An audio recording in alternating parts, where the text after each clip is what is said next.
అందరికీ నమస్కారం అండి. నా పేరు సంకిరెడ్డి విశ్వప్రసాద్ యాదవ్. నేను advocate, journalist, BJP leader and BJP national volunteer. నేను ఈరోజు తెలియజేయడం ఏమంటే, మనకు తిరుమల వెంకటేశ్వర స్వామి టెంపుల్ ముందు 1000 కాళ్ళ మంటపం అనేది ఉండేది. 2003లో అప్పుడున్న మన గౌరవనీయ ముఖ్యమంత్రి చంద్రబాబు నాయుడు గారు దాన్ని పడగొట్టడం జరిగింది. అది పాతబడిందని చెప్పేసి తర్వాత వేరే కడతామని చెప్పేసి చెప్పడం జరిగింది. అయితే ఇప్పుడు మళ్ళీ వారే సీఎంగా వచ్చి ఉన్నారు.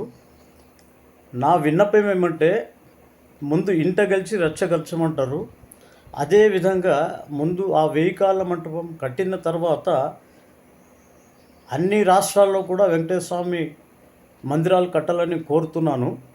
ఇప్పటికే 5,000 కోట్లు ఈరోజు బడ్జెట్ ప్రకటించినట్టుగా తెలిసింది.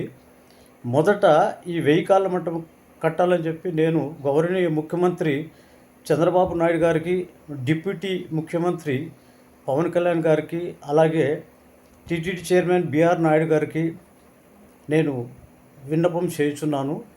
దయచేసి మీరు 1000 కాళ్ళ మంటపం కట్టవాలని కోరుతున్నాను. జై బీజేపీ, జై అఖండ భారత్.